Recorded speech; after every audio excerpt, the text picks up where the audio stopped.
I spent the last few days analyzing every single content advice of Alex Hormozi that I could find online to truly determine how to make content as a business owner in 2026 that will actually attract qualified buyers, not just random views. And after more time that I feel comfortable sharing, I summarized everything in 3 actionable steps that we're gonna be covering in this video. So you can just literally copy and paste it for your business. And that leads us into the first advice. So I don't think there's anything wrong with shorts. We make tons of shorts. But I see the purpose of short as many times a way to get someone to watch along, right? They watch a couple shorts and then think, okay, this guy seems legit or this gal seems legit. I'm gonna risk my time, because that's the risk. They're making an investment, right? You're making an investment today. I will risk that I'm gonna get a good return on this, right? And so shorts then lead to longs. But let me show you the difference from an influence perspective. How many reinforcing cycles do you think you can have in 30 seconds compared to 2 hours? It's like not even close, right? And so if someone watched 2 1-hour pieces of content for me, period, okay, 2 1-hour pieces, it's 120 minutes. For me to get that same level of exposure and kind of cycles of reinforcing with a prospect, right? And they were only consuming shorts, right? Let's say my average short, let's say it's 15 seconds. So that means it's 4 shorts per minute. So if I have 120 minutes for longs, someone would have to watch 480 shorts to have the same level of exposure as watching 2 hours with me. So the first advice from Mr. Hormozi is that short form videos are just not enough. So the question arises, how do we successfully funnel the traffic from our Instagram to YouTube, for example? Well, this mechanism will be happening naturally without any actions from your side. As long as you have a YouTube channel, the algorithm is so sophisticated and most likely spying on us that it will start showing your content to people who watch your reels. And of course, if you have a link in your bio to direct people to your YouTube, it will help even more. Okay, that's logical, but how do we speed this process? How, instead of waiting months for someone to finally decide to take the risk with their time by checking our long form stuff, we make it easy for them to do it? There is a concept for that I call one step of a multi-step process. Yes, a very sophisticated name, I know. Let me tell you a story to illustrate what it actually means. Let's say that you're a fitness coach. You just created a video about why eating protein is important when you are trying to build muscle. Congratulations, you just educated your viewers. Now they know that protein is important, but the next question they will ask themselves is, cool, but what should I do with this information? How do I use this information to actually benefit my life? And you will know that they think that, so instantly you will make an ask. If you want to find out my 8 best protein recipes, just comment the word X. And they will do it. You will have a ManyChat sequence in place that directs them to your YouTube, where they can start binge watching your content. Because see, if they would watch, let's say, 60 short form videos that are 30 seconds long, they cannot really get that depth of your expertise in that period of time. Because every single time they swipe, you are covering a slightly different topic. So that resets the influence that you are creating. In comparison, the amount of cycles they can get where they have that moment where they are actually convinced brick by brick that you just know your shit is the process where the influence is created over them. And lastly, this is how you create an intentionally curated client journey. That's how, instead of having an accidental client journey where they just bump randomly into different videos, resources, and lead magnets, you have a curated process from start to finish that turns people into interested in your offer on autopilot. And that actually leads us into the second advice. I'll give you one more nugget. Like I said, it's a concept of social media is now turning into interest media, okay? So what does this mean? Let's unpack this for a second. So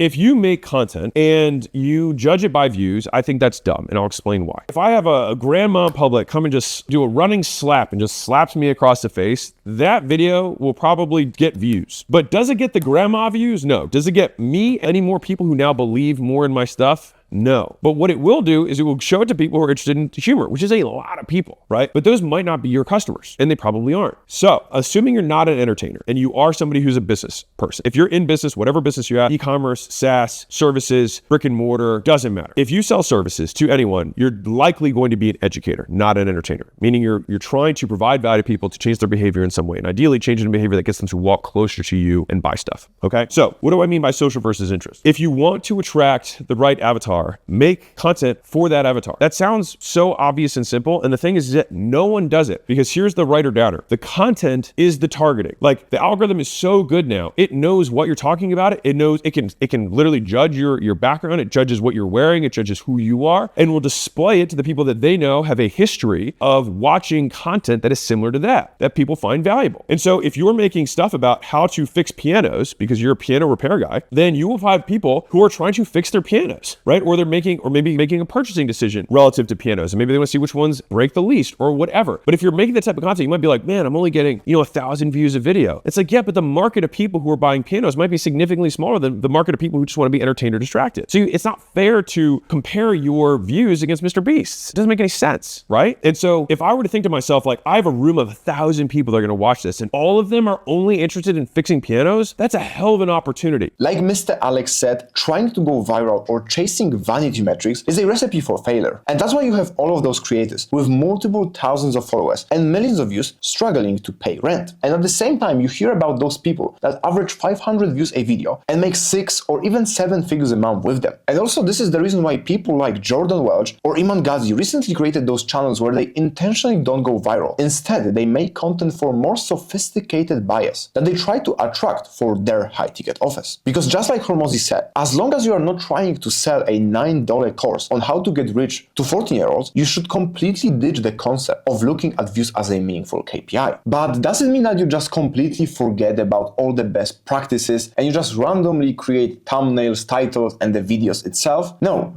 Absolutely not. See, you shouldn't ever, as a serious business owner, value virality over authority. But you still can create videos that people want to watch. That means creating high-converting thumbnails, recreating proven outliers, and packaging a video into an easy-to-consume format. So instead of just clicking the record button and yapping a bunch of ideas into the camera without any structure or anything, you actually have the structure and maybe an outline of a script of how to deliver the expertise and the value while keeping retention high. Because if you don't have few years of experience in talking in front of the camera, then just eyeballing the video will not be a good strategy. And that actually brings us into the third advice. Have you heard the story of the pottery class? This feels like total modern wisdom. Is this where someone comes in behind and then holds the thing in front? So there's a teacher and he's got 2 classes that he teaches. And one class, he says, the only assignment for this whole semester is that you come back with a perfect clay pot. That's it. That's the assignment. The other class, he says, your objective is to make the most total quantity of clay pots, and you'll be measured by how many pots you make. And at the end of the quarter, the pots that came from the team that had to just make sheer volume, not only did they make more pots, but the quality of all of their pots was better compared to the teams that only had to make one. And it just underlines the biggest lesson that I've learned in my life, which is that volume negates luck, is that you can try to be lucky and pick the one perfect thing and try and make it. But if you don't want to try and be lucky, you can just do so much fucking work that you will brute force your way to figuring it out. And we end things on advice that Hormozi is best known for. Volume negates luck. But how do we actually utilize that in the content game? Well, certainly we don't want to do what most people do after hearing this advice. And that means that we just spam the same type of videos with almost no improvements over time, praying that they will magically start driving results. Instead, we ask the question, what type of content would increase the likelihood that someone will convert? Well, certainly it would be them watching your VSL, a client interview or testimonial, maybe some case studies. Maybe even going a step further and handling all the common objections and misconceptions, because even though you will be probably handling them in your VSL, if it's good of course, you should also be creating content to destroy those most common things. And that way, if someone consumes all of this, you will be sure that they buy. And yet it is hard for someone to actually watch all of this. But that is the key right here, is to create a specific, strategically placed content and funnel the people with intention. So you maybe start with a typical top of the funnel broad video, but the closer that they are to taking action, let's say booking a call, the more precise the content needs to be. So instead of just spamming content randomly, you create content to destroy the objections, the misunderstandings, and also you create content to create the new beliefs that people need in order to be converted. And that is the actual bottom line in all of this, that the advice volume negates luck. It's not really about the volume itself, but about what happens